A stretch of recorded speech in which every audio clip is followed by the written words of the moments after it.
പിണറായി വിജയൻ വാടക വീട്ടിലേക്ക് എന്ന കാര്യമാണ്. നേരത്തെ ചിന്താ ഫ്ളാറ്റിലേക്ക് അദ്ദേഹം ക്ലിഫ് ഹൗസിൽ നിന്ന് മാറിയേക്കും എന്ന വാർത്തയാണ് വന്നിരുന്നതെങ്കിൽ ഇപ്പോൾ ഇതാ പിണറായി വിജയൻ വാടക വീട്ടിലേക്ക് എന്ന വാർത്തയാണ് വരുന്നത്. തിരുവനന്തപുരത്ത് ബേക്കറി ജംഗ്ഷനിലാണ് വാടക വീടെടുത്തത് എന്ന കാര്യവും ഇപ്പോൾ തിരുവനന്തപുരത്ത് നിന്ന് ഷഫീദ് റാവുത്തറാണ് ഈ വാർത്ത ആദ്യമായി പ്രേക്ഷകരെ അറിയിക്കുന്നത്.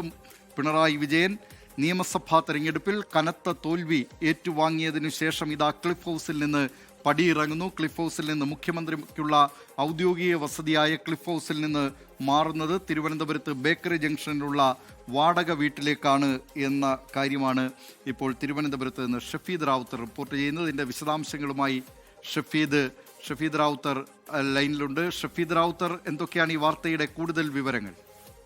ദിലീപ് കുമാർ, ഈ മുഖ്യമന്ത്രി ആര് എന്നതുള്ള അതേ ആകാംക്ഷ തന്നെ പ്രതിപക്ഷ നേതാവ് ആര് എന്നുള്ളതിലുണ്ട്. മാത്രവുമല്ല, ക്ലിഫ് ഹൗസിൽ താമസിക്കവെയാണ് കാബൽ മുഖ്യമന്ത്രി പിണറായി വിജയൻ ഡൽഹിയിലേക്ക് PB യോഗത്തിൽ പങ്കെടുക്കാൻ പോയത്. അപ്പോഴൊക്കെ മാധ്യമപ്രവർത്തകർ ചോദിച്ചത് തിരികെ വരുന്നത് പ്രതിപക്ഷ നേതാവായിട്ടായിരിക്കുമോ എന്നുള്ളതാണ്. എന്തായാലും അങ്ങനെയുള്ള ചർച്ചകൾ സജീവമായി നിലനിൽക്കുന്നതിനിടെ നാളെ CPM-ന്റെ സംസ്ഥാന സെക്രട്ടേറിയറ്റും സംസ്ഥാന കമ്മിറ്റി യോഗങ്ങളൊക്കെ ഉണ്ട്. ഇതിനിടെയാണ് വളരെ പ്രധാനപ്പെട്ട ഒരു നീക്കം ഇപ്പോൾ കാബൽ മുഖ്യമന്ത്രി പിണറായി വിജയൻ നടത്തിയിരിക്കുന്നത്. അദ്ദേഹം തിരുവനന്തപുരത്ത് വാടക വീട് എടുത്തിട്ടുണ്ട്. ബേക്കറി ജംഗ്ഷനിലാണ് വാടക വീട് എടുത്തിട്ടുള്ളത്. അദ്ദേഹം അല്പസമയത്തുള്ള ഒരുപക്ഷെ ഒരു 8 മണിക്ക് മുൻപ് അദ്ദേഹം ഡൽഹിയിൽ നിന്ന് തിരുവനന്തപുരം വിമാനത്താവളത്തിലേക്ക് എത്തും. ശേഷം അദ്ദേഹം മടങ്ങുക ക്ലിഫ് ഹൗസിലേക്കായിരിക്കില്ല, പകരം ഈ വാടക വീട്ടിലേക്കായിരിക്കും എന്നുള്ളതാണ് നമുക്ക് അറിയാൻ സാധിക്കുന്നത്. അദ്ദേഹം ചിന്താ ഫ്ളാറ്റിലേക്ക് മാറുമോ അതല്ലെങ്കിൽ കന്റോൺമെന്റ് ഹൗസിലേക്ക് പ്രതിപക്ഷ നേതാവായി മാറുമോ എന്നൊക്കെയുള്ള ചർച്ചകൾ ഇതിനോടകം തന്നെ ചൂടുപിടിച്ച് നടക്കുന്നുണ്ട്.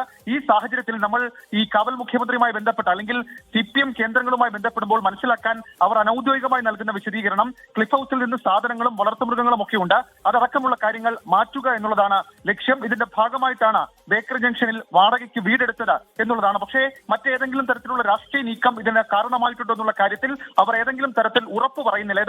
ഏതാണ്ട് 10 വർഷത്തെ ക്ലിഫ് ഹൗസ് വാസത്തിന് ശേഷം ക്ലിഫ് ഹൗസിൽ നിന്ന് കാബൽ മുഖ്യമന്ത്രി അല്ലെങ്കിൽ പിണറായി വിജയൻ മാറുന്നത് വാടക വീട്ടിലേക്കായിരിക്കും. ബേക്കറി ജംഗ്ഷനിൽ ആ വാടക വീട് എടുത്തിട്ടുണ്ട്. ക്ലിഫ് ഹൗസിൽ നിന്ന് സാധനങ്ങൾ ഇന്ന് ഉച്ച മുതൽ മാറ്റി തുടങ്ങിയിട്ടുണ്ട്. ഡൽഹിയിൽ നിന്ന് മടങ്ങിയെത്തുന്ന തിരുവനന്തപുരം വിമാനത്താവളത്തിലെത്തുന്ന പിണറായി വിജയൻ താമസിക്കുക നിലവിൽ എന്തായാലും വാടക വീട്ടിലേക്കാണ് എന്ന തരത്തിലേക്കുള്ള സൂചനകൾ കൂടി ഇതുമായി ബന്ധപ്പെട്ട പുറത്തു വരുന്നുണ്ട്. എന്തായാലും നിർണായകമാണ്. ചോദ്യങ്ങൾ പലതുണ്ട്. ഏതെങ്കിലും തരത്തിൽ പ്രതിപക്ഷ നേതാവാകാൻ പിണറായി വിജയൻ ഇല്ലയോ, അതല്ല ഏതെങ്കിലും തരത്തിൽ താൽക്കാലികമായ ഒരു മാറ്റത്തിന്റെ ഭാഗമായി നിലവിൽ ഇപ്പോൾ ഈ വാടക വീട്ടിൽ കഴിയുകയും പിന്നാലെ ഈ കന്റോൺമെന്റ് ഹൗസ് റെനോവേറ്റ് ഒക്കെ ചെയ്തതിനു ശേഷം അങ്ങോട്ടേക്ക് മാറാനാണോ അദ്ദേഹത്തിന്റെ തീരുമാനം എന്നൊക്കെയുള്ള കാര്യങ്ങളിൽ വ്യക്തതയിൽ. ഏതായാലും അല്പസമയത്തിനുള്ളിൽ തിരുവനന്തപുരം ഡൊമസ്റ്റിക് വിമാനത്താവളത്തിൽ ഡൽഹിയിൽ നിന്ന് കാബൽ മുഖ്യമന്ത്രി പിണറായി വിജയൻ കേരളത്തിലേക്ക് മടങ്ങിയെത്തും. അതിനുശേഷം ബേക്കറി ജംഗ്ഷനിലെ പുതിയ വീട്ടിലേക്കായിരിക്കും അദ്ദേഹം പോവുക. 10 വർഷം നീണ്ട മുഖ്യമന്ത്രി സ്ഥാനം, അതിൽ അദ്ദേഹം ചിലവഴിച്ചത്രയും ക്ലിഫ് ഹൗസിലായിരുന്നു.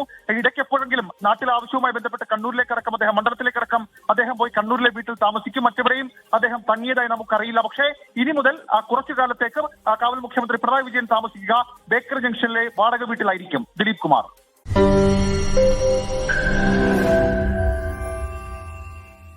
ലോകത്തെവിടെയായാലും ഏത് സമയത്തും 24 വാർത്തകളും ഓഗ്മെന്റഡ് റിയാലിറ്റി പാക്കേജുകളും എക്സ്പ്ലെയിനറുകളും വിശദമായി കാണാൻ ഞങ്ങളുടെ YouTube ചാനൽ നിങ്ങൾക്ക് സബ്സ്ക്രൈബ് ചെയ്യാം.